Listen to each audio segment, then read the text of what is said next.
Então, voltando aqui, eu vou explicar mais alguns conceitos do sistema, como as rotas. Então, ao receber uma requisição de uma determinada URL, o sistema de rotas define o que fazer com essa requisição, como, por exemplo, redirecionar ou enviar para algum controller que vai retornar algum dado ou view para o usuário, dependendo da configuração do sistema e da rota que ele estiver sendo chamado também.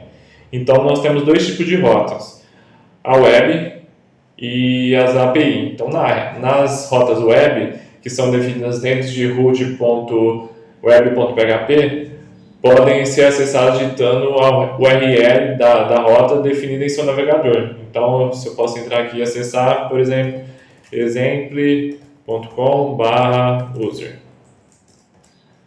Claro que não vai acessar nada porque eu não tenho nada definido nessa rota. Então, retornaria alguma view de usuários, né, para o usuário no navegador. Já as rotas API são definidas dentro de root API.php. Esses arquivos são alinhados em um grupo de rotas pelo arquivo root service provider. Dentro desse grupo, conforme eu tinha falado, ele tem o /API, que é um prefixo utilizado em todas as URLs que nós vamos estar chamando dentro do nosso HTTP. Nós vamos estar utilizando um Insomnia aqui.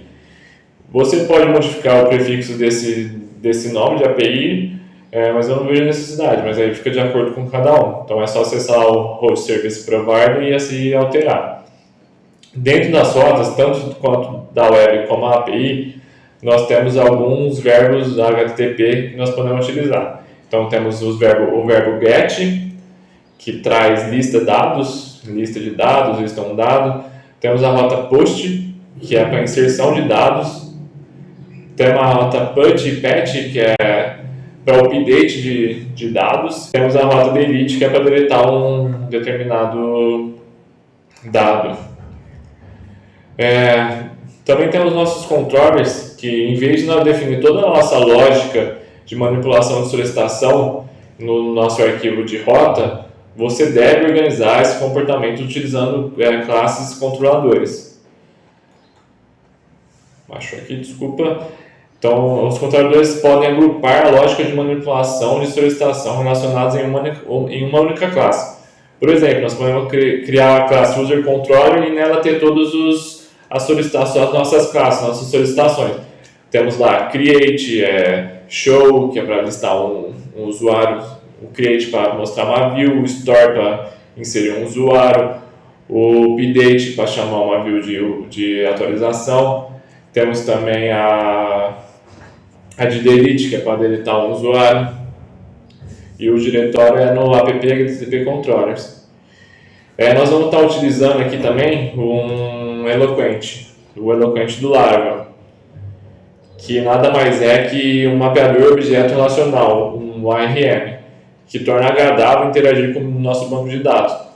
Ao usar o Eloquent, cada tabela do nosso banco de dados possui um módulo que correspondente que é usado para interagir com essa tabela.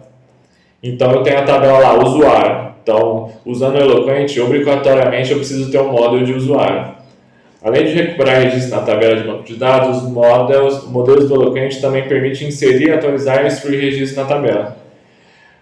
Importante, como nós vamos estar utilizando o Eloquent, para utilizar o create método, você vai precisar definir a propriedade fillable ou a guard na nossa classe do módulo.